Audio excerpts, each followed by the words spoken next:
మహాపరిశుద్ధుడైన తండ్రి, నీకు కృతజ్ఞతాస్తుతులు చెల్లిస్తున్నాను నాయనా. నీ నామ ఘనత కొరకై నీ పిల్లలమైన మమ్మల్ని అందరినీ కృపతో జ్ఞాపకం చేసుకున్న అపారమైన నీ ప్రేమను బట్టి స్తోత్రాలు. ఈ పునరుద్ధాన దినాన నీ శక్తి కలిగిన వాక్కు చేత, ఆత్మ చేత నీ పిల్లలమైన మమ్మల్ని అందరినీ మీరు దర్శించి మాతో మాట్లాడుతున్న మహాదేవుడు నాయనా. ఈ ఉదయకాలంలో 1 యోహాను పత్రిక నాయనా 1వ అధ్యాయము 8, 9, 10 వచనాల ద్వారా మీరు మాతో మాట్లాడి మమ్మల్ని మరింతగా నిన్ను కలుసుకునేంతగా పరిశుద్ధులుగాను నీతిమంతులుగాను నాయనా నీ కృపను బట్టి ఎన్నిక చేయబడిన వారిమై నడిపించబడినట్లుగా కృప దయచేయండి. నీ చిత్తములో ఉన్న బిడ్డలందరినీ మీరు నడిపించినందుకు స్తోత్రాలు. బలమైన శక్తి కలిగిన నీ వాక్కును పంపి నీ బిడ్డలతో నాతో మీరు మాట్లాడి మహిమ ఘనత ప్రభావములు మీరే పొందినందుకు స్తోత్రాలు చెల్లిస్తూ యేసయ్య నిన్ను అడిగి పొంది ఉన్నాము తండ్రి, ఆమేన్. ప్రార్థన ఆలకించి అడిగినవన్నీ పొందుకునే భాగ్యం ఇచ్చి విశ్వాసము ద్వారా జయమిచ్చిన యేసయ్యకు స్తోత్రము చేయదము.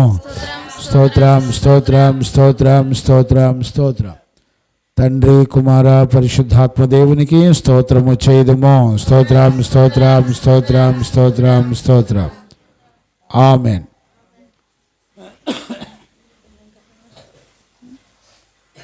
మన ప్రభువైన యేసయ్యకు మహిమ ఘనత ప్రభావములు కలుగునుగాక. ఆమేన్. చూడండి నాన్న, మనందరం కూడా పరిశుద్ధ లేఖనాల్లో నుంచి 1 యోహాను పత్రికను మనందరం కూడా ధ్యానం చేసుకుంటా ఉన్నాము. ఇది నాన్న 1 యోహాను పత్రికలో 1వ అధ్యాయము 8, 9, 10 వచనాలు చదువుకొని మనం ప్రభు సన్నిధిలో ధ్యానం చేసుకుందాం. చదువుకుందాం. 1 యోహాను పత్రిక 1వ అధ్యాయము 8 నుంచి 10 వరకు. మనము పాపము లేని వారమని చెప్పుకొనిన ఎడల, చాలా జాగ్రత్తగా వినండి.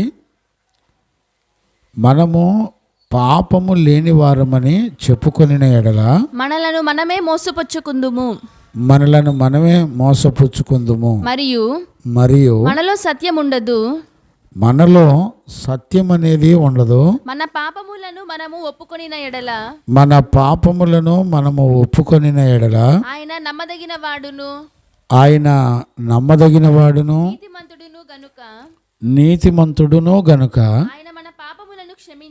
ఆయన మన పాపములను క్షమించి సమస్త దుర్నీతి నుండి మనలను పవిత్రులనుగా చేయును. సమస్త దుర్నీతి నుండి మనలందరినీ పవిత్రులుగా చేయును. మనము పాపము చేయని ఎడల, చేయలేదని చెప్పుకొనిన ఎడల, మనము పాపము చేయలేదని చెప్పుకొనిన ఎడల ఆయనను అబద్ధికునిగా చేయువారమగుదుము, ఆయనను అబద్ధికునిగా చేయువారమగుదుము, మరియు ఆయన వాక్యము మనలో ఉండదు, ఆయన వాక్యము మనలో ఉండదు.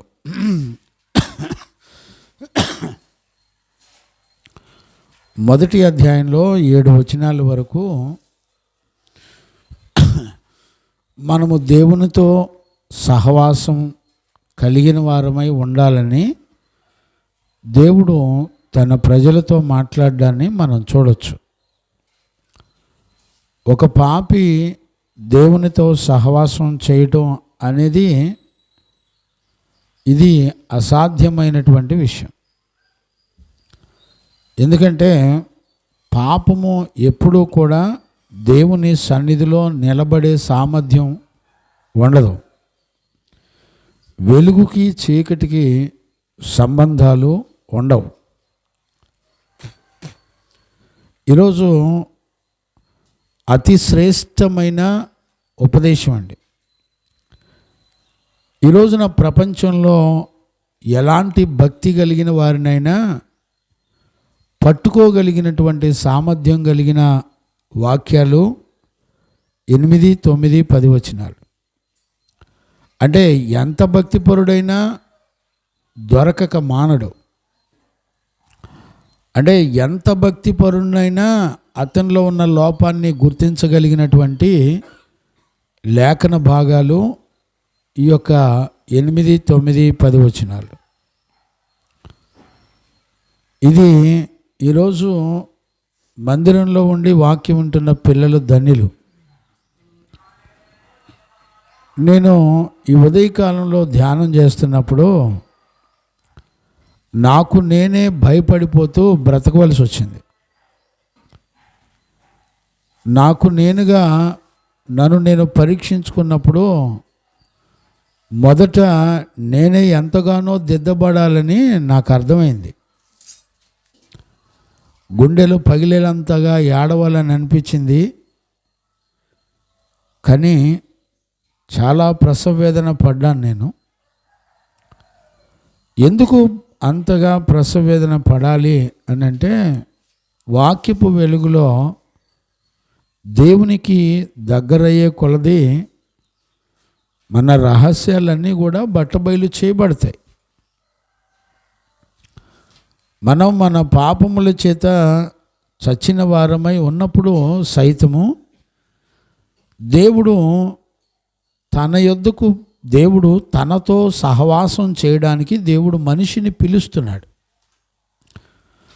ఎందుకు మనిషిని దేవుడు తన సహవాసానికి పిలుస్తున్నాడంటే, దేవుడు తన సహవాసం ద్వారా మనిషికి జీవాన్ని, అది కూడా నిత్య జీవాన్ని ఇవ్వడానికి పిలుస్తున్నాడు. దేవుని యొద్ద ఉన్నటువంటి ఆయన తన పరిశుద్ధతను, తన నీతిని మనకివ్వడానికి ఒక పాపిని దేవుడు పిలుస్తున్నాడు. ఈ రోజుల్లో మనకు అర్థం కాని విషయం ఏంటంటే, దేవుని సంకల్పంలో నీ గురించి నా గురించి ఉన్న ఆలోచన మనకు అర్థం కాక దేవుని సన్నిధిని పోగొట్టుకొని బ్రతుకుతూ ఉంటాం. పిల్లలరా, ఇదేనా నేను చెప్పడానికి నాకు ధైర్యం కూడా లేదండి. ఎంతగా ఆలోచిస్తుంటే అంతగా భరించడానికి నా దేహానికి బలం సరిపోవట్లేదు అని నేను దుఃఖపడాల్సి వచ్చింది.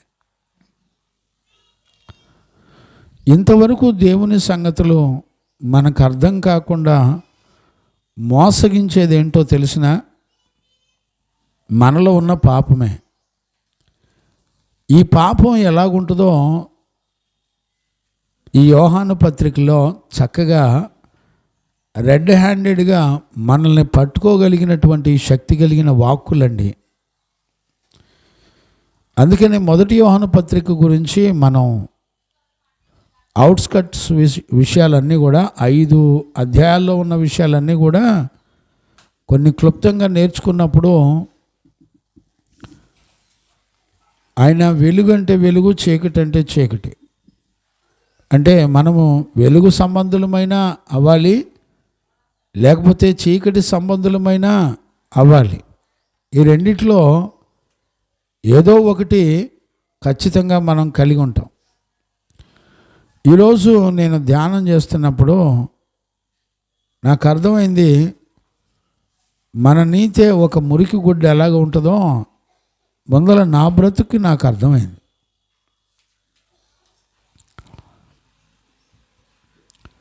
దేవుని సన్నిధిలో నేను దీన్ని వివరించాలన్నా కూడా నా వల్ల కాల. ఎందుకంటే పుట్టింది మొదలుకొని మరలా మనం తిరిగి మహిమలోకి వెళ్ళే వరకు కూడా మనలో లోపం లేని వారిగా ఉండటం అనేది అసాధ్యమైనటువంటి విషయంగా ఈ లేఖనాల్లో మనం చూడవచ్చు. నిజంగా ఒక పాపికి నిత్య జీవాన్ని ఇవ్వడానికి దేవుడు పిలుస్తుంటే, ఇక్కడ రాయబడిన వచనాల్లో ప్రజలు ఎలాగున్నారు, మనం ఎలాగున్నాం అనేది చూస్తే బహు ఆశ్చర్యం కలుగుతుంది. ఏమంటాడంటే, మనకు మనమే పాపం లేని వారమని చెప్పుకుంటే మనలను మనమే మోసపరుచుకుంటామని రాశాడు. ఇది ఎలాంటి గుంపు?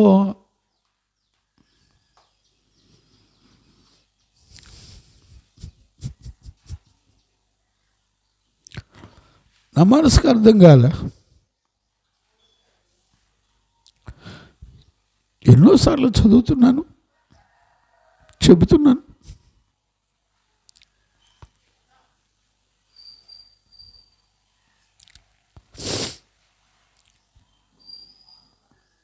కానీ నా హృదయం చాలా బరువెక్కిపోయింది.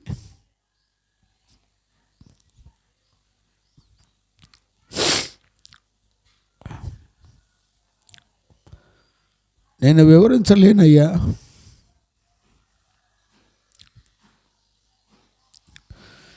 నా వల్ల కాదనిపించింది.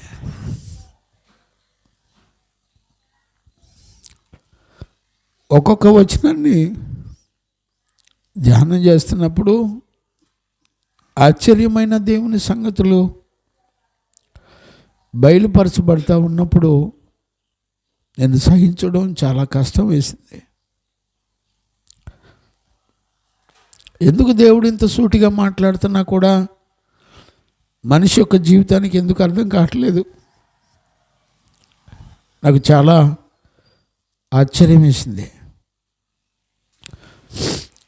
చదవండి నాన్న, 8వ వచనం మళ్ళీ ఒకసారి మనం చదువుకుందాం. మనము పాపము చేయలేని వారమని చెప్పుకొనిన ఎడల, మనము అనంటే సంఘము, బయటోళ్ళు కాదండి. మనము పాపము చేయలేదని చెప్పుకొనిన ఎడల మనలను మనమే మోసపుచ్చుకుందుము. గమనించారా? మనలను మనమే మోసపుచ్చుకుంటామని పరిశుద్ధాత్ముడు రాస్తున్నాడు. ఇది ఎలా సాధ్యమవుతుంది అనేది నాకు చాలా సమయం పట్టింది. నాకు అర్థం కాలే ఎలాగ దీన్ని వివరించాలో నాకు అర్థం కాలే. అంటే ఇక్కడ పరిశుద్ధాత్ముడు చెప్పేటువంటి విషయాన్ని కనుక మనం అర్థం చేసుకోగలిగితే మొదటి 7 వచనాలు ఆలోచించగలిగితే దేవుడు మొదటి 3 వచనాల్లో కూడా ఆయన తన సహవాసానికి పిలుస్తూ ఉండడాన్ని మనం చూడొచ్చు. ఎందుకు మనిషికి దేవుని సహవాసం ఎందుకు అనంటే, దేవుడు గుర్తుపడుతున్నాడు, నా పిల్లలు పాపంలో ఉన్నారు, నా పిల్లలు మరణంలో ఉన్నారు, నా పిల్లలకి నేనిచ్చిన జీవం లేదు అని ఎంతగానో దేవుడు ఆలోచించి మన గురించి తన ప్రియ కుమారుడైన యేసుక్రీస్తును మన కొరకు రక్షకుడిగా ఈ లోకంలో పుట్టిస్తే మనందరం చెప్పుకునేది ఏంటంటే, అసలు యేసు ప్రభుతో మాకేం పని లేదు. ఇప్పుడు మేము పాపం లేని వారం అని చెప్పుకుంటున్నారంటే అర్థం ఏంటి? యేసు ప్రభు పుట్టుక జనన మరణాలతో నాకేం పని లేదు, నేను ఆల్రెడీ మంచోడిని, నేను పాపం లేనివాడిని అని చెప్పుకుంటాం. అంటే అర్థం ఏంటంటే ఇండైరెక్ట్గా దేవునితో మాకు పని లేదు, యేసుక్రీస్తుతో నాకు పని లేదు అని చెప్పుకునేటువంటి విషయాలు ఇవన్నీ కూడా. ఇంటర్నల్గా మనం ఆలోచిస్తే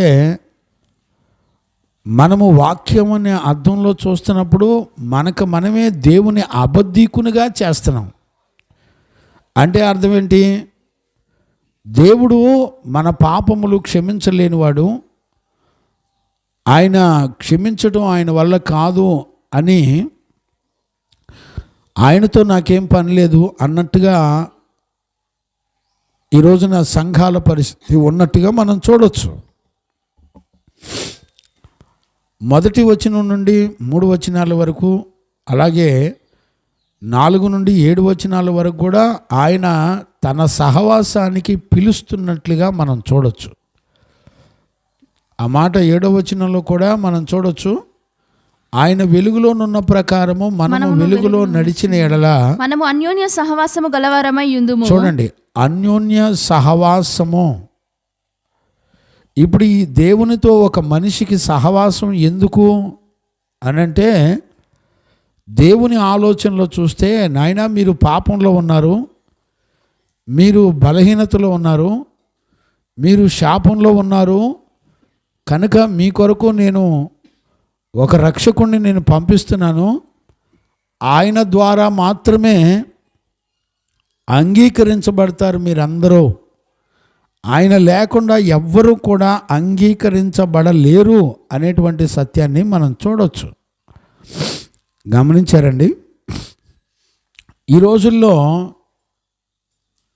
ఈ మాట వెనక ఏం జరుగుతుంది, దీన్ని మనం ఎలా గుర్తుపట్టగలము అని అంటే, మనస్సాక్షి కాలంలో యోబు మాట్లాడే విషయాలు నేను జ్ఞాపకం చేసుకున్నప్పుడు నాకు ఆశ్చర్యం వేసింది. ఆ మాటలో మనం చదువుకోవచ్చు. యోబు పుస్తకం 14వ అధ్యాయము 4వ వచనాన్ని మనం చదువుకోవచ్చు. పాప సహితునిలో నుండి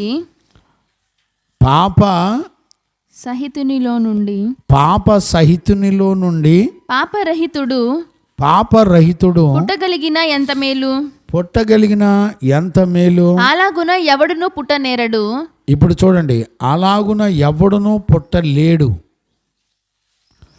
ఇప్పుడు ఇది కొంచెం గ్రాంధికంగా అనిపిస్తుంది. మీరు వాడుక భాష బైబిల్లో కనుక చూస్తే ఏమనుంటుందంటే, అశుద్ధమైన దానిలో నుండి శుద్ధమైన దానిని పుట్టించగలిగిన వాడెవడైనా ఉన్నాడా? ఎవ్వడునూ లేడు. ఈ మాట మనకు ఎంతవరకు అర్థమవుతుంది? ఒక అపవిత్రమైన మనుషుడు, అతనిలో నుండి ఒక పరిశుద్ధుడు పుట్టగలడా? అంటే శుద్ధి కలిగిన వాడు పుట్టగలడా? పరిశుద్ధపరచబడిన వాడు పుట్టించగలడా? అది ఎన్నటికీ కూడా అసాధ్యం. నేనంటాను, ఒక మనస్సాక్షి కాలంలో సేవకులు లేరు, ధర్మశాస్త్రం లేదు, ఏమీ లేని సమయంలో యోబు ఎలాగూ తాను పరీక్షించుకున్నాడో, ఇది ఎలా సాధ్యమైంది?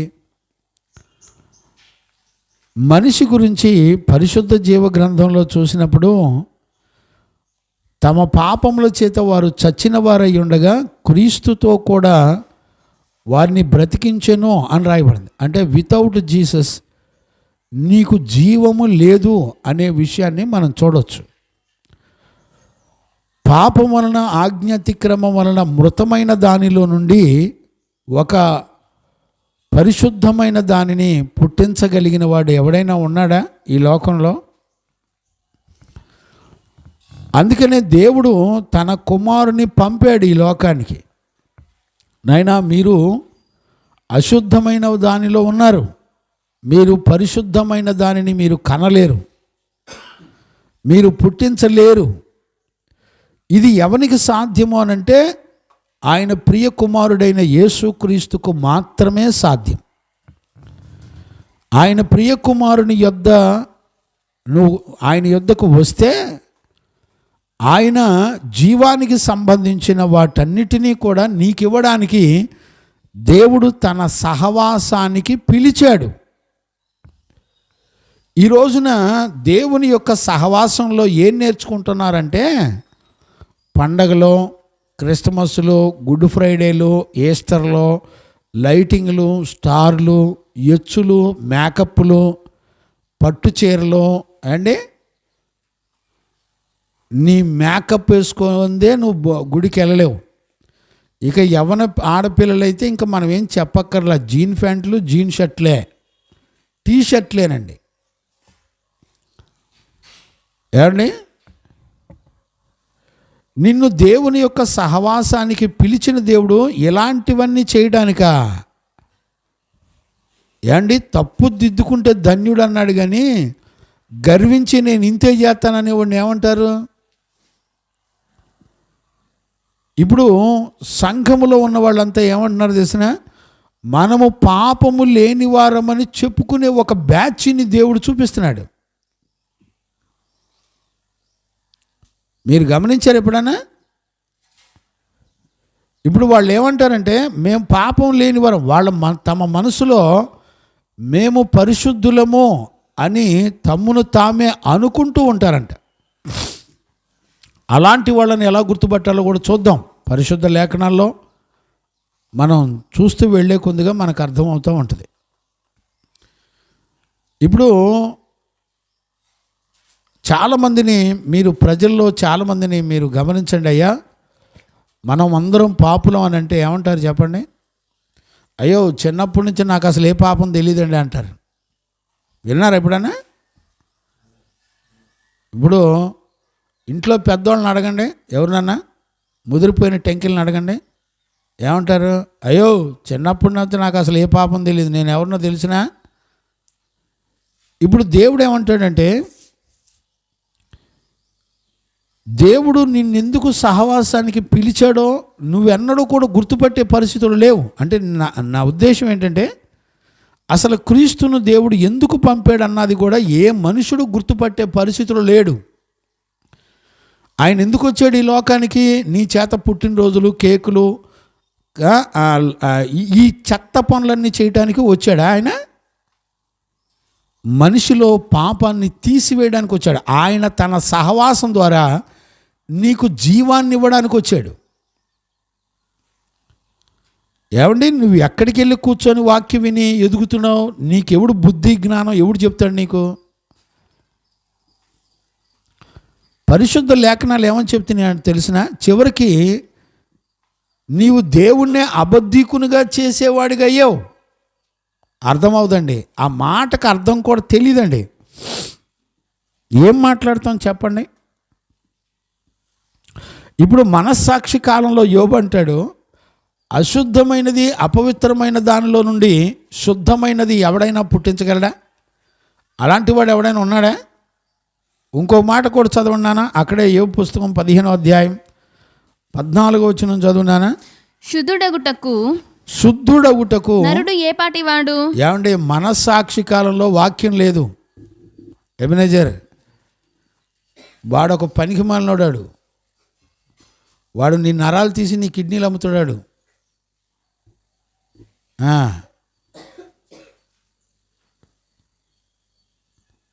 ఎబెనెజర్ ఇక్కడ యోబు మనస్సాక్షి కాలంలో అంటాడు, ఒక అశుద్ధమైన దాని నుంచి శుద్ధి కలిగిన దాన్ని ఎవడు పుట్టించగలడు? అసలు ఎవడి వల్ల నవ్వుద్దా అంటూ మరొక మాట అంటాడు. మళ్ళీ చదువునానా? శుద్ధుడగుటకు నరుడు ఏ పాటివాడు? అసలు పరిశుద్ధపరచబడ్డానికి నరుడు ఏ పాటివాడు?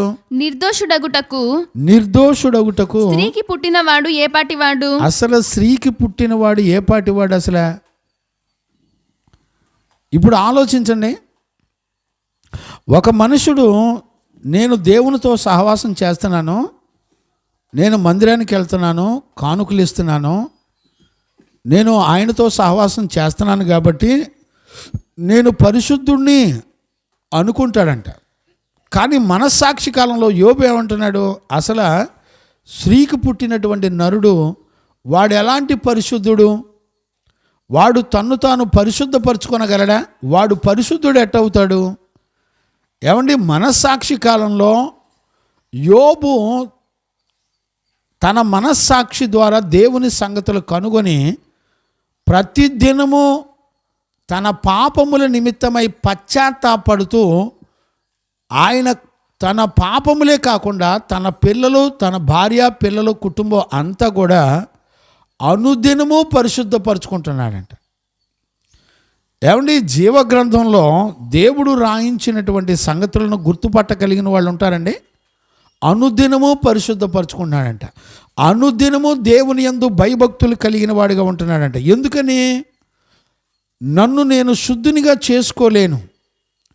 ఈ రోజున ప్రజలేమనుకుంటున్నారు? గుడికి వెళ్ళి 4 పాటలు పాడి లేకపోతే నాలాగా మంచి వాక్యాలు చెబితే నేను పరిశుద్ధుడిని అయిపోతాను అని అనుకుంటున్నాడు.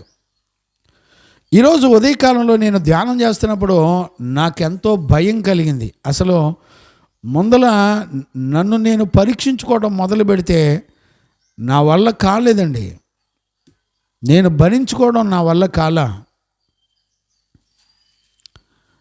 మనస్సాక్షి కాలంలో యోబు ఎందుకు దేవుని యందు భయభక్తులు కలిగి ఉన్నాడు అనంటే తను గుర్తుపట్టాడు, నేను ఒక స్త్రీకి పుట్టినటువంటి వాడిని, నేనెన్నడూ కూడా పరిశుద్ధుని కాలేను. ఇప్పుడు లోకం లేకపోతే దుర్బోధ నీకేం చెప్పిందో తెలిసినా, జాగ్రత్తగా వినండి. దుర్బోధ నీకేం చెప్తుందో తెలిసినా, నువ్వు ఆలోచనలో కూడా గుర్తుపట్టలేవు. దుర్బోధ నీకేమని చెప్తుందంటే, అపవాది నీకేం చెప్తుందంటే, బ్రదర్ నువ్వు రోజు గుడికి వెళ్తున్నావు, నువ్వు చక్కగా కానుకలు ఇస్తున్నావు, రోజు దేవునితో సహవాసం చేస్తున్నావు కాబట్టి నువ్వు చక్కగా పరిశుద్ధుడు అవుతావు, నీలాంటి పరిశుద్ధుడు ఎవడు ఉండడో అని అనుకుంటాం. నేనైనా సరే, వాక్యం చెప్తున్న నేనైనా, ఈరోజున సంఘంలో ఉన్న పిల్లలైనా ఎవరైనా సరే, మనం రోజు సహవాసం చేస్తున్నాం దేవునితో. కొద్ది గొప్ప బుధవారం, శనివారం, ఆదివారం మధ్యలో ఇంకో రోజు పెట్టినా మరి వస్తాం రాలో తెలీదు. సహవాసం చేస్తున్నాం కాబట్టి మాకేం భయం లేదు.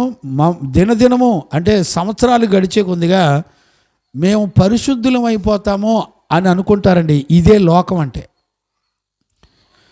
ఇదే దుర్బోధ అంటే. కానీ మనస్సాక్షి కాలంలో యోబుని అడగండి, యోబు ఏమంటాడంటే, ఒరే నాయన, అసలు స్త్రీకి పుట్టినోడు ఎవడు కూడా పరిశుద్ధుడు కాలేడు. It is impossible. నువ్వెన్నన్నా చెయ్యి, నువ్వు 10 సంవత్సరాలు గుడికెళ్ళు, నువ్వు 70 సంవత్సరాలు గుడికెళ్ళి ప్రార్థన చేసుకొని ప్రభువా అని నువ్వు ప్రార్థన చేసుకొని కానుకలు ఇచ్చి నువ్వెంత సహవాసం అన్నా చెయ్యి, మనిషి దేవునితో సహవాసం చేయకపోతే అతడు ఎన్నడూ కూడా పరిశుద్ధుడు కాలేడు. ఒకవేళ నేను గుడికి వెళ్తున్నాను, కానుకలు ఇస్తున్నాను కాబట్టి నేను తప్పకుండా పరిశుద్ధుడిని అనుకుంటే భ్రమ. ఒక పరిశుద్ధుడిగా తీర్చబడ్డానికి దేవుని యొక్క వాక్యం చెప్తుంది, తన్ను తాను ఎన్నడూ కూడా లేకపోతే స్త్రీకి పుట్టినటువంటి పురుషుడు లేకపోతే అశుద్ధమైన వాడిలో నుంచి శుద్ధమైనది రాదు. నువ్వెంత ట్రై చేసినా రాదు. ఇప్పుడు మనం చేసే భక్తి అంతా ఏంటి మరి, ఎలా తెలుస్తుంది? ఇక్కడ మనస్సాక్షి కాలంలో యోబు చేసేటువంటి పని ఏంటో తెలిసిన? యోబు ఏమని చెప్తాడో చూడండి. 1వ అధ్యాయంలో, పోనీ 3వ వచనం నుంచి చదువుతున్నానా? అతనికి 7,000 గొర్రెలును. మొదటి నుంచి చదువు, లేకపోతే ఊజు దేశమునందు యోబు అన ఒక మనుషుడు ఉండెను, అతడు యథార్థవర్తనుడును. ఇప్పుడు ఎక్కడి నుంచి వచ్చింది అతనికి యథార్థత? ఎక్కడి నుంచి వచ్చింది? న్యాయవంతుడంట. యోబు యథార్థవంతుడు, న్యాయవంతుడును అయి దేవుని యందు భయభక్తులు కలిగి. ఏం కలిగి ఉన్నాడు? దేవుని యందు భయభక్తులు కలిగి ఉండటానికి ఆయన తన జీవితంలో ఏం చేశాడు? కంటిన్యూ చేయనా? భయభక్తులు కలిగి చెడుతనమును విసర్జించిన వాడు. అతనికి 7 కుమారులను, 3 కుమార్తెలను కలిగిరి. అతనికి 7,000 గొర్రెలను. చాలే, 5వ వచనం చదువునానా? వారి విందు దినములు పూర్తి కాగా, ఇప్పుడు వారి విందు దినములు పూర్తి కాగా యోబు తన కుమారులు పాపము చేసి తమ హృదయములలో దేవుని దూషించిరేమో అని, తమ హృదయములో దేవుని దూషింతురేమో అని వారిని పిలవనంపించి వారిని పవిత్రపరచి ఏం చేస్తున్నాడు? ప్రతి దినము పవిత్రపరుస్తున్నాడంట. ఇప్పుడు యోబు యొక్క జీవితంలో నుంచి మనకేం కనపడుతుంది అంటే, ప్రతి దినము ఐఆమ్ ఎ సిన్నర్, నేను ప్రతిరోజు నేను పాపిని అని ఒప్పుకుంటున్నాడు. ఈరోజున ఒక రహస్యం చెప్పనా, నేను మీకు అర్థమైందో లేదో నాకు తెలీదు. ఇక్కడ ఒక మనిషి ఏ జీవితం చేస్తే యథార్థవంతుడు, దేవుని యందు భయభక్తులు కలిగిన వాడు, న్యాయవంతుడు, పరిశుద్ధుడు, నీతివంతుడని ఎలా పిలువబడుతున్నాం అంటే, అతని దగ్గర ఉంది ఏంటంటే ప్రతిరోజు నేను పాపినని ఒప్పుకుంటున్నాడు. అంటే ఈరోజు జరిగేటువంటి భక్తి ఏం భక్తి జరుగుతుంది అనంటే, రోజు మందిరానికి వెళ్ళేవాడు నేను అసలు పాపినే కాదు, నేను చాలా మంచోడిని, నేను పరిశుద్ధుని అనుకుంటున్నారు. ఇప్పుడు దేవుని వాక్యం ఏం చెప్తుందో తెలిసిన? ప్రతిదినం నువ్వు చేసిన పాపమేంటో నువ్వు పట్టుకొని దేవుని సన్నిధిలో పశ్చాత్తాపడాలి. ఏమండి, నేను అడుగుతున్నాను ఒక దైవజనుడిగా, ఎంతకాలమైంది నీ పాపముల నిమిత్తం పశ్చాత్తాపడి కన్నీరు కార్చి ఎంతకాలమైంది? ఎన్ని సంవత్సరాలైంది? ఒక విషయాన్ని ఆలోచించండి. మనం పాపములు ఒప్పుకోకుండా పడుకొని నిద్రపోయిన సంవత్సరాలు ఎన్ని చెప్పండి? ఒప్పుకోకుండా. అంటే వీళ్ళ ధైర్యం ఏంటో చెప్పనా? నేను అసలు పాపినే కాదు. ఎందుకు? ప్రతిరోజు నేను గుడికి వెళ్తున్నాను, ప్రతిరోజు నేను వాక్యం వింటున్నాను, ప్రతిరోజు నేను ప్రార్థన చేసుకుంటున్నాను, నాకు దేవునితో సహవాసం ఉంది, అందుకనే నేను ఎలాంటి పాపిని కాదు అని ఈ రోజున ప్రజలందరినీ భ్రమపరిచే ఒక భయానకమైనటువంటి పాపం ఏలుబడి చేస్తూ ఉంది. కానీ మనస్సాక్షి కాలంలో యోబు అంటాడు, ఏ రోజు పాపం ఆ రోజు పట్టుకొని కడుక్కుంటాడంట, పరిశుద్ధపరుచుకుంటాడంట. నేనంటాను, ఒక ధర్మశాస్త్రంలో పాత నిబంధన కాలంలో వాక్యము లేని కాలంలో, ప్రవక్తలు లేని కాలంలో నీ తప్పు చెప్పి చూపించి గద్దించేవాడు లేకపోయినా తన మనస్సాక్షిలో యోబు అంటాడు, every day our sin is dangerous. నా పాపం మోయలేంది. కడుక్కుంటున్నాడు, పరిశుద్ధపరచుకుంటున్నాడు. తనే కాదు, తన కుటుంబంలో పిల్లలు, కుటుంబం అందరినీ పరిశుద్ధపరచుకుంటున్నాడు.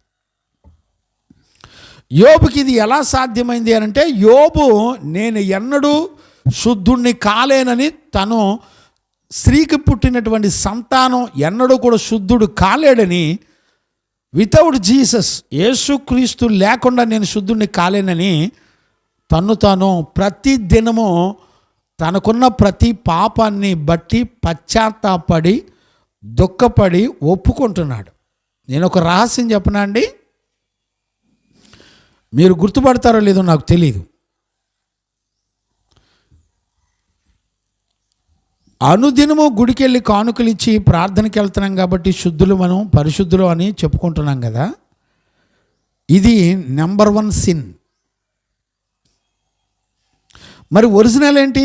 ఒరిజినల్ ఏంటో తెలిసిన? అనుదినము నువ్వు పశ్చాత్తాపడి నీ పాపాలు ఒప్పుకోకుండా నువ్వు నిద్రపోకుండా ఉండాలి.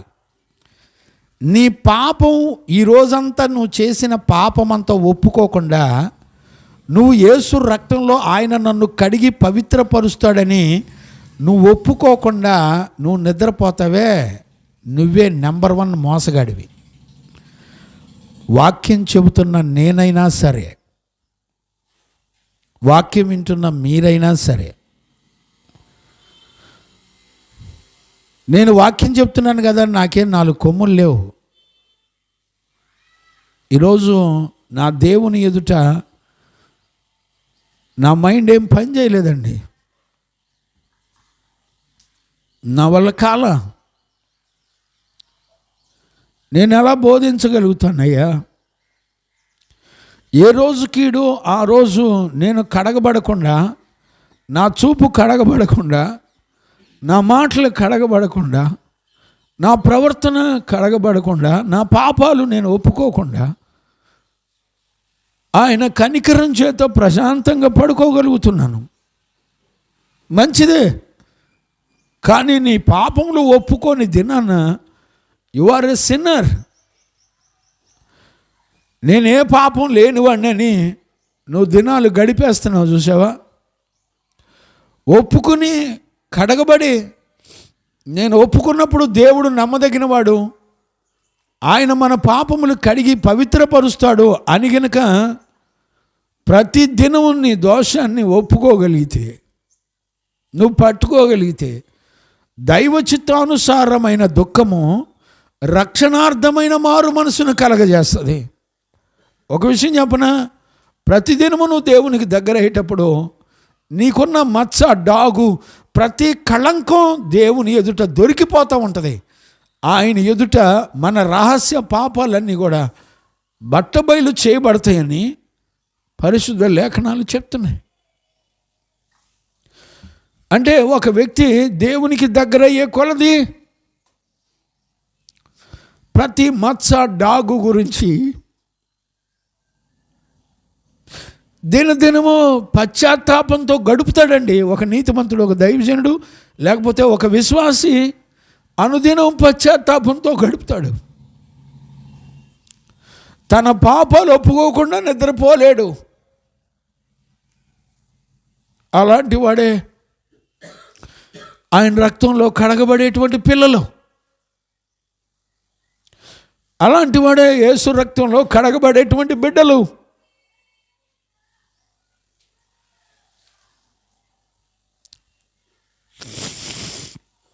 ఈరోజు నాకు ధైర్యం చాలా. నా బ్రతుకులో నా పాపాలు ఒప్పుకోకుండా ఎన్ని దినాలు పడుకున్నాను.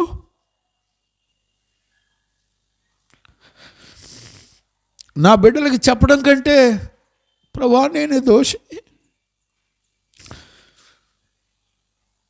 నేను పాపం లేనివాడినని వేషధారులకు బతికానయ్యా.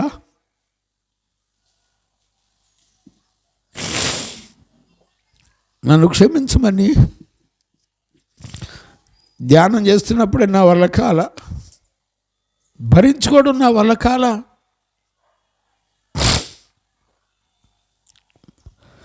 అరే, ఒక మనస్సాక్షి కాలంలో యోబు ఎంత తేటగా ఉన్నాడు.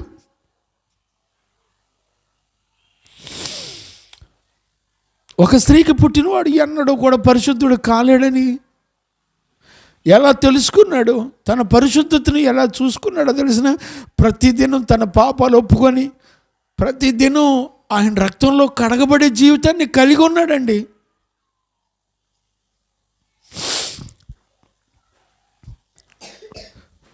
నాకెందుకు ఈ బ్రతుకు,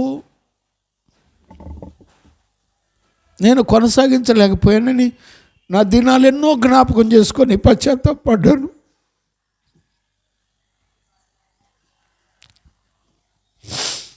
నేనేం చెప్పగలుగుతానయ్యా అని దేవుని సన్నిధిలో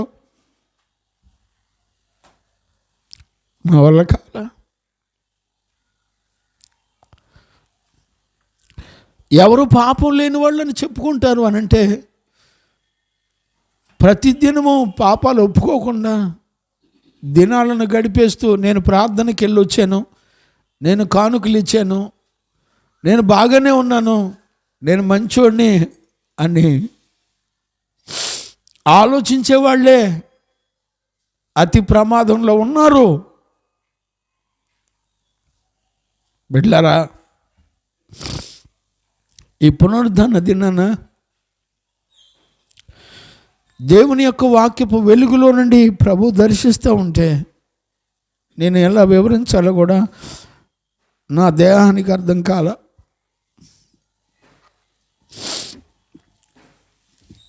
ఎంతో విలువైన విషయాలు పరిశుద్ధ జీవగ్రంథంలో చూడండి. యేసు ప్రభు ఈ లోకానికి వచ్చినప్పుడు ఆయన మత్తయి సువార్త 5వ అధ్యాయం మాట్లాడుతున్నప్పుడు అందులో 4వ వచనం చదవండినా. మత్తయి సువార్త 5వ అధ్యాయం 4వ వచనం చదవండి. దుఃఖపడువారు ధన్యులు. ఏమండి, ప్రభు మాట్లాడుతూ దుఃఖపడేవాళ్ళు ధన్యులు అని రాశాడండి. ఎందుకంట? వారు ఓదార్చబడుదురు. వాళ్ళందరూ కూడా ఓదార్చబడతారు. సాత్వికులు ధన్యులు. బిడ్డలారా, ఒకసారి ఊహించండి, దుఃఖపడేవాడు ధన్యుడు అని రాశాడండి. ఒక నీతిమంతుడు, ఒక సేవకుడు, ఒక సంఘబిడ్డ, విశ్వాసి ఎప్పుడు చూసినా తన జీవితంలో ఎప్పుడు చూసినా ప్రతి దినము పశ్చాత్తాపంతో గడిపేవాడేనండి. అనుదినం నేను పాపిని గుర్తుపట్టి తను పశ్చాత్తాపడుతూ ఆయన రక్తంలో కడగబడేవాడేనండి. అలా కడగబడని ప్రతివాడు దేవాది దేవుణ్ణే అబద్ధీకునిగా చేస్తున్నారండి.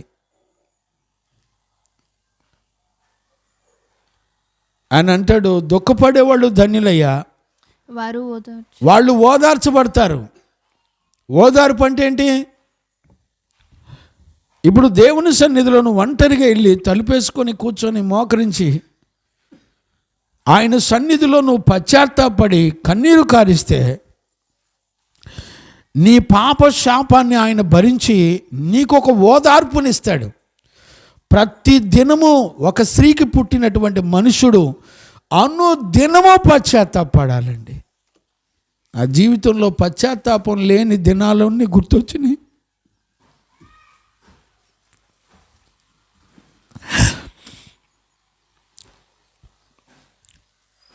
ఎన్ని దినాలు నా బలహీనతలో పక్కన పెట్టి నా బలహీనతలో పడుకొని భరించడం నా వల్ల కాలేదు.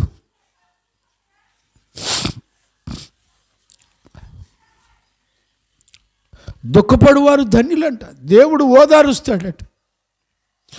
దేవుని చేత నీ పాపముల నిమిత్తం పశ్చాత్తాపడి ఓదార్పును దేవుని ద్వారా నువ్వు పొందుకోకపోతే ప్రపంచంలో నీకు ఎక్కడి నుంచి ఎలాంటి సంతోషం ఆనందం రాదండి నీ జీవితంలో. అందుకనే మొదటి యోహాను పత్రికలో మనం చదివేటప్పుడు ఆ 4వ వచనం చదువునానా, మన సంతోషము పరిపూర్ణమౌటకై దేవునికి మహిమ కలుగునుగాక. మనకంటూ ఒక సంతోషం పరిపూర్ణం అవ్వడానికి నేను మీకు ఈ సంగతులు రాస్తున్నాను. మనకి సంతోషం ఎక్కడుంటుంది? ఓదార్పు పొందినప్పుడు, నీ పాపముల విషయంలో ఓదార్పు పొందినప్పుడు, దేవుని సహాయము చేత నువ్వు కడగబడినప్పుడు, నువ్వు పరిశుద్ధపరచబడినప్పుడు నీకు దేవుడు భూమండలం మీద ఒక గొప్ప సంతోషాన్ని ఇస్తాడండి. అది కేవలం దేవుడు మాత్రమే ఇవ్వగలడు. ఇక ప్రపంచంలో ఎవ్వరు కూడా ఇవ్వలేరండి. బిడ్డలారా, ఈరోజు ఖచ్చితంగా మనందరం కూడా గుర్తుపట్టాలి. దేవునికి మహిమ కలుగునుగాక. Praise the Lord. అందుకనే 8వ వచనం మళ్ళీ ఒకసారి చదువునానా. మనము పాపము లేని వారమని చెప్పుకొనిన ఎడల. ఇక్కడ ఎలాంటి రకాల గుంపులు ఉన్నాయంటే అలాంటి రకాల గుంపులు ఉన్నాయి. మనం పాపము లేని వారమని చెప్పుకొనిన ఎడల మనలను మనమే మోసపుచ్చుకొందుము. ఇప్పుడు అర్థమవుతుందండి, మనలను మనమే మోసపుచ్చుకుంటాం మరియు మనలో సత్యం ఉండదు. ఇప్పుడు చూడండి, మనలను మనమే మోసపుచ్చుకోవటమే కాకుండా మనలో ఏముండదంట? సత్యం ఉండదంటే. సత్యం అంటే ఏంటి? వాక్యం ఉండదు. మనం 10వ వచనంలో కూడా అదే చదివాం. 10వ వచనం కూడా చదువునా, 9 ఆపేసి 10వ వచనం చదువు. మనము పాపము చేయలేదని చెప్పుకొనిన ఎడల ఆయనను అబద్ధికునిగా చేయువారమగుదుము. ఏమండి, మనము పాపము లేని వారమని చెప్పుకుంటుంటే మరియు మన భక్తి పోయి దేవుణ్ణి అబద్ధికునిగా చేస్తున్నామంట. దేవుడేమో, నానా నువ్వు సిన్నరు, నానా నువ్వు పాపివిరా, నేను నిన్ను కడగాలరా, నేను నిన్ను నా సహవాసానికి నిన్ను పిలిచి నా వాక్యము చేత నిన్ను కడిగి పరిశుద్ధునిగా చేయాలి, నువ్వు రాయా, అందుకనే నేను క్రీస్తుని నీకు ఈ లోకంలోకి నిన్ను రక్షకునిగా నిన్ను పంపించానయ్యా, నీ కొరకు పంపించానయ్యా అంటే మనం ఏమంటున్నాం తెలిసిన? మనము పాపం లేని వారమని చెప్పుకుంటున్నామంట. ఏమండి, ఎంత ప్రమాదపూరితమైనటువంటి మాటలు! నేను ఈరోజు నాకు చెప్పడానికి, దీనికి వివరించడానికి కూడా నా నోరు రావట్లేదండి, నా వల్ల కావట్లేదు. దేవుని ఆత్మ నాకు సహాయం చేస్తే నేను మాట్లాడుతున్నాను ఇవాళ, లేకపోతే నేను మాట్లాడే స్థితిలో కూడా లేను. ఎలా గుర్తుపడతావు నువ్వు? ఎంత బ్లండర్ మిస్టేకో చూడండి. నేను పాపం లేనివాడిని చెప్పుకుంటున్నా ఎలా ఆయనను అబద్ధికునిగా, నువ్వు దేవుని అబద్ధికునిగా చేస్తున్నావు అంటే అర్థం ఏంటి? ఆయనేమో నువ్వు పాపంలో ఉన్నావు నాన్న, నీ కొరకు నేను ప్రాణం పెట్టడానికి వచ్చాను రా, నీ పాప శాపం నేను భరించడానికి వచ్చాను రా అంటే నువ్వేం చేస్తున్నావు? పాపాలు ఒప్పుకొని పరిశుద్ధపరచుకోవడం పక్కన పెట్టి డ్యాన్సులు, క్రిస్టమస్లు, నీకు బుద్ధి జ్ఞానం ఎవడు చెప్తాడు నీకు? నువ్వు సేవ చేస్తున్నావా? ఏం చేస్తానికి వచ్చావు ఈ లోకంలోకి? నిన్ను దేవుడు సేవ చేయడానికి పిలిచాడా? నువ్వు ఏ జీవితం చేయడానికి నువ్వు సంఘాన్ని నడిపిస్తున్నావు? నీకెవడు బుద్ధి చెప్తాడు నీకు?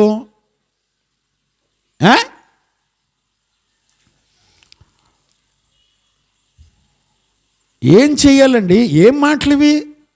ఉపదేశం ద్వారా దేవుడు ఏం మాట్లాడుతున్నాడో చూడగలుగుతున్నామా? చూసే మనోనేత్రాలు వెలిగించబడుతున్నాయా? ఆలోచించేవాళ్ళు లేరు. దేవుణ్ణి అబద్ధికునిగా చేస్తున్నావు. ఆయన చెప్పని విషయాలన్నీ చేస్తూ నీకు నచ్చినట్లుగా బ్రతుకుతూ మనుషుల చేత దుర్బోధల చేత నడిపించబడుతూ మోసగించబడుతున్నావు. భయపడవా దేవునికి? మార్చుకోరా? సరిచేసుకోరా? పశ్చాత్తాపం ఉందా?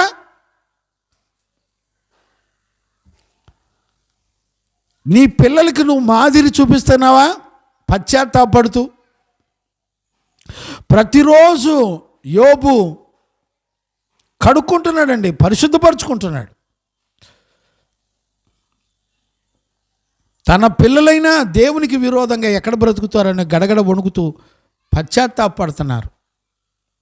ఈరోజు ఉన్నారండి అలాంటి వాళ్ళు? నీ బిడ్డలకి ఒక పశ్చాత్తాపంతో కూడినటువంటి జీవితాన్ని చూపించే పిల్లలు ఉన్నారా? తల్లిదండ్రులు ఉన్నారా? డ్యాన్సులు, డ్రామాలు ఎక్కడ నేర్చుకున్నావు నువ్వు? ఎవరిని వెంబడిస్తున్నావు? భయపడేవాళ్ళు లేరండి. దేవుణ్ణి అబద్ధికునిగా చేసి ఆయన ఏదో నీ పాపాలు కడగలేనోడు అన్నట్టుగా, ఆయన వల్ల కాదు అన్నట్టుగా. అందుకని దేవుడు అన్నాడు, నేను మంచోడిని, నేను పరిశుద్ధుడిని, నేను బాగానే ఉన్నానని చెప్పుకునేవాడే వాడు అబద్ధికుడు వాడు అవటమే, వాడు పాపంలో ఉండటమే కాకుండా జీవము గల దేవుణ్ణి కూడా అబద్ధికునిగా చేస్తున్నాడట. అబద్ధికునిగా చేయువారమగుదుము మనము ఆయన వాక్యము మనలో మరియు ఆయన వాక్యము మనలో ఉండదు. ప్రశాంత్ ఏమొచ్చింది రాదు, వెనక్కి ఎందుకు చూస్తున్నారు? దెయ్యం పట్టినాడా? ఇట్రా ఇట్రా ఇట్రా.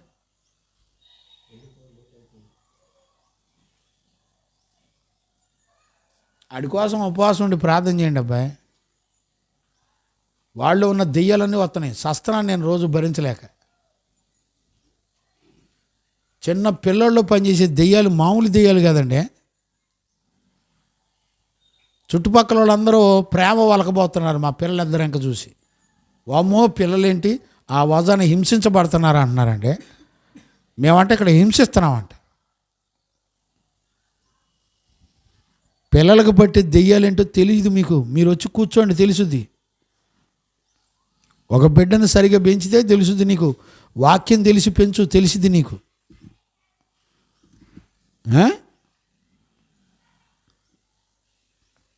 దేవునికి మహిమ కలుగునగాక. అర్థమవుతుందండి? ఎంత భయంకరమైన బ్యాచ్ చూడండి. అందుకనే యేసు ప్రభు లూకాసు వార్తలో ఒక చక్కటి ఉపమానం చెప్పాడు. మీరు చూడండి బైబిల్లో,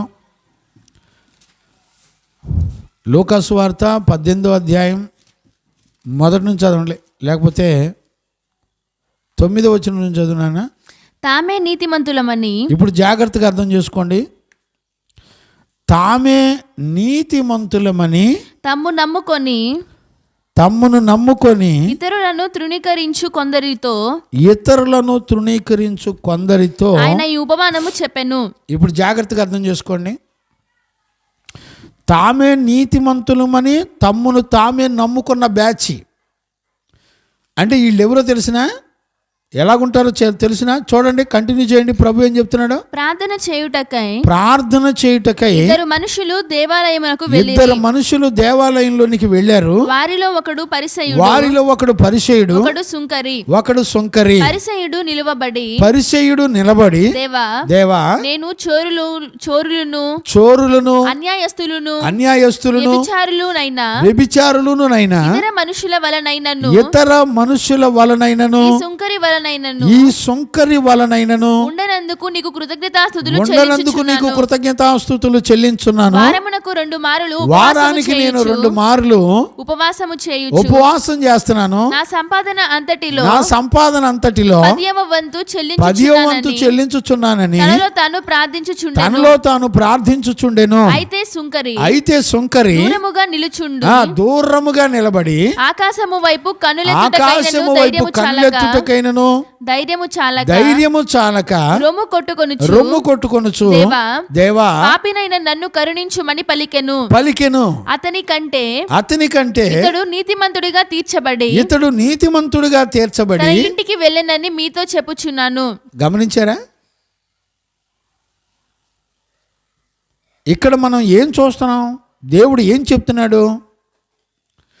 రోజు ఇతను గుడికి వెళ్తున్నాడు, ఇతరులతో పోల్చుకొని ఏమంటాడంటే, నేను సుంకర్ లాంటి వాడిని కాదు, నేను సినిమాకి వెళ్ళేవాళ్ళు లాంటి వాళ్ళని కాదు, నేను వ్యభిచారులు లాంటి వాడిని కాదు, నేను అన్యాయస్తుడిని కాదు, నేను చాలా మంచోడిని, నేను ప్రతి వారం రోజు గుడికి వెళ్తున్నాను, ఉపవాసం చేస్తున్నాను, నేను చక్కగా కానుకలు ఇస్తున్నాను, పరిచర్యకి సహకరిస్తున్నాను, అన్నీ చేస్తున్నాను. కానీ సొంకరి వలె, అయ్యా నేను నీ వైపు చూడడానికి కూడా అర్హత లేదని పశ్చాత్తాపంతో ప్రార్థన చేసేవాళ్ళు ఉన్నారండి. పశ్చాత్తాపడి ప్రార్థన చేసి మొరపెట్టేవాళ్ళు ఉన్నారా? దేవుడు ఎవరిని నీతిమంతుడిగా చేశాడు? పశ్చాత్తాపడేవాడిని నీతిమంతుడిగా చేశాడు. ఈ రోజున నేను పాపం లేనివాడునని చెప్పుకునేవాడు ఎవడంటే, తన పాపాలు ఒప్పుకోనేవాడు వాడు. నేను పరిశుద్ధుడిని, నాకేం పర్లేదని చెప్పుకుంటాడు. నేను ప్రతి వారం గుడికి వెళ్తున్నాను, కానుకలు ఇస్తున్నాను, దశంభాగాలు ఇస్తున్నాను, నేను పరిశుద్ధులతో మందిరానికి సహవాసానికి వెళ్తున్నాను కాబట్టి నేను పరిశుద్ధుని అంటాడు. కానీ ఒక వ్యక్తి ఎప్పుడు నీతిమంతుడు అవుతాడు, ఎప్పుడు పరిశుద్ధుడు అవుతాడంటే, ప్రతి దినము కడగబడేవాడు, ప్రతి దినము నేను పాపినను ఒప్పుకునేవాడు. పరీక్షించుకున్నారండి ఎప్పుడైనా? ప్రతి దినము నేను ఎక్కడ పడిపోయాను, నేను ఎక్కడ చూపుల్లో, తలంపుల్లో, మాటల్లో, హృదయాలోచనలో పడిపోయాను అని, ఎక్కడ పడిపోయానని ఎత్తుక్కునే వాళ్ళు ఉన్నారండి. చదవండి నాన్న, సామెతల పుస్తకం 20వ అధ్యాయం 9వ వచనం చదవండి నాన్న. సామెతల పుస్తకం 20వ అధ్యాయము 9వ వచనం చదవండి. నా హృదయమును శుద్ధిపరచుకొని ఉన్నాను, పాపము పోగొట్టుకొని పవిత్రుడనైతినను కొనిదగిన వాడెవడు? అసలు పాపాన్ని పోగొట్టుకొని పవిత్రుడైపోయానని చెప్పుకునేవాడెవడో? ఎవ్వడూ లేడు. అంటే every day we are all sinners. Every day అయ్యా నేను ఒక పాపిని. ఇదిగో ఎక్కడెక్కడ దేవునికి విరోధంగా, వాక్యపు వెలుగులో విరోధమైన ఆలోచనలు ఎక్కడెక్కడ ఉన్నాయో, ప్రవర్తనలో, మాటల్లో, చూపుల్లో ఎక్కడెక్కడున్నాయో అవన్నీ ఏ రోజుకు ఆ రోజు ఒక బలిపీఠం మీద అగ్నికి అప్పగించబడినట్లుగా కాల్చబడాలి. అండి అర్థమవుతుందండి? ఈ రోజున మన జీవితానికి అర్థం కాని విషయం ఏంటో తెలిసిన, మనము అన్యోన్య సహవాసం గలవారమై ద్రాక్షావళిలో అంటకట్టబడిన వారిగా ఉన్నాం. మనకు మనమే ఇండివిజువల్గా, నేను గుడికి వెళ్తున్నాను కాబట్టి, కానుకలు ఇస్తున్నాను కాబట్టి నేను పరిశుద్ధుణ్ణి. యేసుక్రీస్తులో గనక అంటకట్టబడితే, ద్రాక్షావళిలో గనక అంటకట్టబడితే, అప్పుడు పరిశుద్ధతలో నుండి ఆయనకి దగ్గరై ఆయనతో సహవాసం చేసే కొలది ఏమొస్తుందంటే, మనలో కనపడేటువంటి ప్రతి చిన్న మచ్చ, డాగు, కళంకం కూడా బయటకు వచ్చేస్తుందండి. అందుకనే ప్రతిదినము దేవునికి దగ్గరయ్యే కొలది పశ్చాత్తాపం పెరగాలి. మనకేం పెరుగుతుంది? వారాలు వారాలు, నెలలు నెలలు, సంవత్సరాలు సంవత్సరాలు అసలు పశ్చాత్తాపడమే లేదండి. అందుకనే అలాంటి వాళ్ళం మనమే నెంబర్ 1 కిలాడి దొంగలం. ఎవరు దాకా ఎందుకండి, నేనే పెద్ద దొంగనే. ఈరోజు నా ప్రాణం తల్లడిల్లిపోయింది. నేను అసలు నీ మాట చెప్పడానికి కూడా అర్హత లేనోండి అయ్యా అని గడగడలాడిపోయాను. ఎన్ని రోజులు నేను పశ్చాత్తాపడని దినాలు, పశ్చాత్తాపడకుండా పడుకున్న దినాలు ఉన్నాయి. గుర్తు తెచ్చుకొని బాధపడ్డాను. నేను నా వల్ల కాలేదు. ఈ ఉపదేశం ద్వారా దేవుడు నాతో మాట్లాడినప్పుడు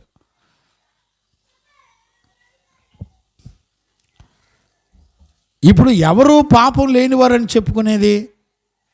నేను గుడికి వెళ్తున్నాను, కానుకలు ఇస్తున్నాను, అన్నీ చేస్తున్నాను, నేను ఉపవాసాలు కూడా ఉంటున్నాను కాబట్టి నేను మంచోడిని అనుకుంటే దేవుడు అంటున్నాడు, తన పాపాలు ఒప్పుకొని గుండె బాదుకొని పశ్చాత్తాపడేవాడు నీతిమంతునిగా మార్చాను తప్ప పశ్చాత్తాపం లేకుండా సంవత్సరాలు నెలలు సంవత్సరాలు 2024లో ఏ రోజు నీ కన్నీరు రాలేదో ఆ రోజు నీ జీవితంలో ఏం జరిగిందో నువ్వు గుర్తు తెచ్చుకో. ఈరోజు నీకు ప్రతిదినము కన్నీటితో నీ పాపాలు ఒప్పుకునే దినం లేదనుకో, దేవుణ్ణే అబద్ధీకునిగా చేసిన బ్రతుకు నీ బ్రతుకు, నా బ్రతుకు, మనందరి బ్రతుకులు. నిజంగా నేనేం చేయాలో నాకు అర్థం కాలేదండి. దేవుని సన్నిధిలో విరగొట్టబడిపోయాను, నలగొట్టబడిపోయాను, బతిమలాడుకున్నాను, నన్ను దాటిపోవద్దని బతిమలాడుకున్నా. ఏ రోజైనా పశ్చాత్తాపం లేని జీవితం నాలో ఉండకూడదయ్యా. మనస్సాక్షి కాలంలో యోబులాగా నాకు ఒక కృపను అనుగ్రహించని దేవుని పాదాలు పట్టుకొని పశ్చాత్తాపడ్డా. మళ్ళా చదువునానా 29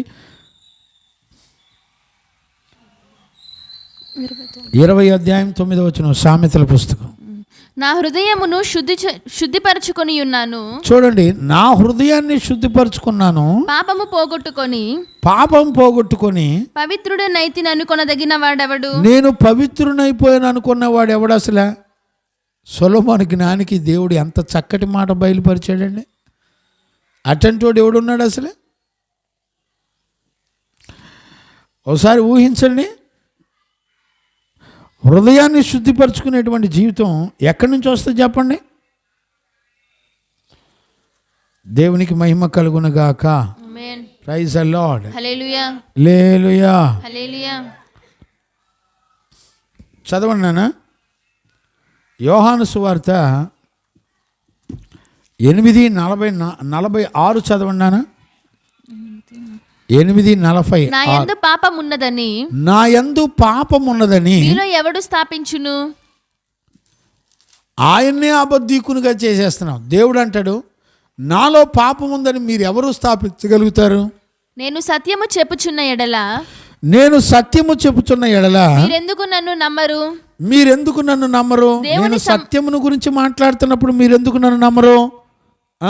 దేవుని సంబంధి అయిన వాడు దేవుని మాటలు వినును. గమనించారా? దేవుని సంబంధి అయిన వాడు దేవుని మాట వింటాడు, పశ్చాత్తాపడతాడు. మీరు దేవుని సంబంధులు కారు గనుకనే మీరు వినరని చెప్పాను. గమనించారండి? అపోస్తలుడైన పౌలు తీతు పత్రికలో కూడా రాశాడు. చదవండి, తీతు పత్రికలో 1వ అధ్యాయం 4వ వచనం చదువునానా. దేవుడు ఏర్పరచుకొనిన వారి యొక్క విశ్వాసము నిమిత్తము నిత్య జీవమును గూర్చిన నిరీక్షణతో కూడిన భక్తికి ఆధారమగు సత్య విషయమైన అనుభవ జ్ఞానము నిమిత్తమును దేవుని దాసుడును యేసుక్రీస్తు అపోస్తలుడునైన పౌలు అబద్ధమాడని జాలని దేవుడు అని అంటాడు. ఆ నిత్య జీవమును అబద్ధమాడనేరని దేవుడు. ఏవాడని దేవుడు? అబద్ధమాడని దేవుడు ఆయన, పాపము లేని దేవుడు ఆయన. అలాంటి ఆయన వచ్చి, నాన్న నువ్వు పాపివురా, నాన్న నువ్వు రోజు పశ్చాత్తాపడాలరా, నీ చూపులో నడకలో ప్రవర్తనలో నువ్వు పాపివి నాన్న, నువ్వు పశ్చాత్తాపడి ఒప్పుకుంటే నేను కడిగి పవిత్రపరుస్తాను, నిన్ను ప్రతి దినము యేసు రక్తంలో కడగబడిన వాడిగా నువ్వు ఉంటావని పరిశుద్ధ లేఖనాలు చెప్తుంటే ఈ రోజున నమ్మేవాళ్ళు ఉన్నారండి. ఏమాత్రం కూడా చలనం ఉండదండి, అంతే.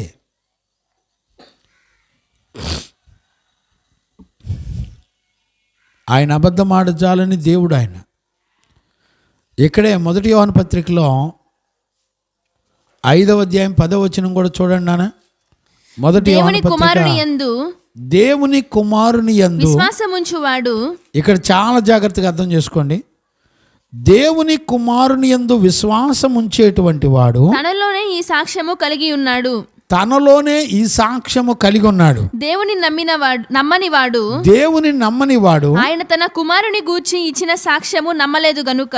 ఇప్పుడు చూడండి, ఆయన తన కుమారుని గురించి ఇచ్చిన సాక్ష్యాన్ని నమ్మలేదు అంటే అర్థం ఏంటి?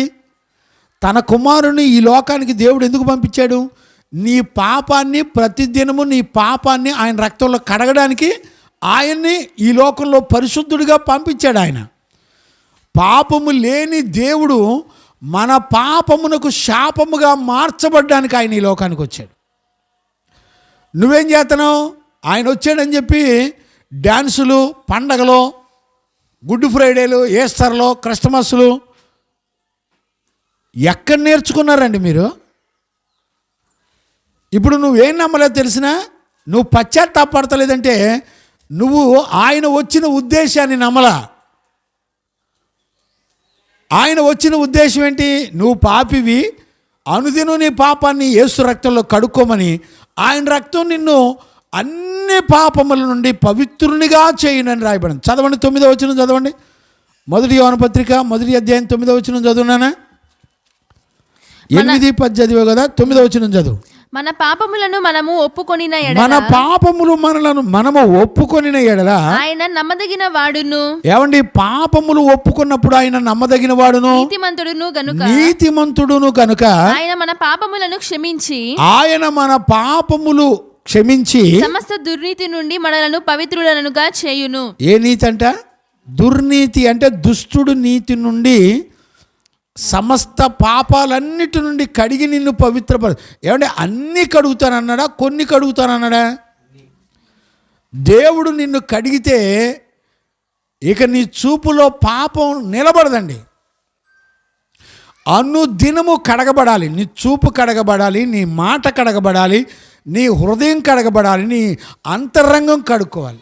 ఒక మనిషి తన్ను తాను కడుక్కుంటే అతను ఎప్పుడు శుద్ధుడు కాలేడు, కానీ దేవుని యేసు రక్తము చేత కడగబడాలి. అంటే ఇప్పుడు 1 యోహాను పత్రిక 5:10 వచనంలో ఏం చదివాం? ఆ మాట మళ్ళీ ఒకసారి చదువునానా? మేము ఆయన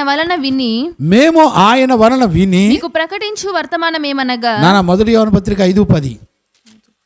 1 యోహాను పత్రిక. దేవుని కుమారుని యందు విశ్వాసం ఉంచువాడు, మరలా జాగ్రత్తగా అర్థం చేసుకోండి. దేవుని కుమారుని యందు విశ్వాసము ఉంచినవాడు తనలోనే ఈ సాక్ష్యము కలిగి ఉన్నాడు. చూడండి, విశ్వాసం ఉంచినవాడు తనలోనే ఈ సాక్ష్యం కలిగి ఉన్నాడు. ఏ సాక్ష్యం? యేసుక్రీస్తు నా కోసం వచ్చాడు, ఆయన నా పాపముల నిమిత్తం నేను పశ్చాత్తాపడినప్పుడు ఆయన కడుగుతాడు, నన్ను పరిశుద్ధపరుస్తాడు అనేటువంటి సాక్ష్యాన్ని తనలోనే కలిగి ఉంటాడు. ఇప్పుడు నమ్మనోడు పరిస్థితి ఏంటి? చదువున్నాను. దేవుని నమ్మనివాడు ఆయన తన కుమారుని గూర్చి ఇచ్చిన సాక్ష్యం, ఆయన తన కుమారుని గురించి ఇచ్చినటువంటి సాక్ష్యం నమ్మలేదు. కాబట్టి అంటే యేసుక్రీస్తు నీ పాపాలు కడగడానికి, పరిశుద్ధపరచడానికి వచ్చాడన్న సంగతి నువ్వు నమ్మలేదు కాబట్టి అతడు దేవుని అబద్ధికునిగా చేసిన వాడే. అండి, మళ్ళీ రాపిచ్చాడండి, మరలా దేవుని అబద్ధికునిగా. ఇందాక మనం 1 యోహాను పత్రిక 1:10 వచనంలో ఏమని చదివాం? దేవుని అబద్ధికునిగా చేస్తున్నామని చదివామా? మరలా రాశాడు.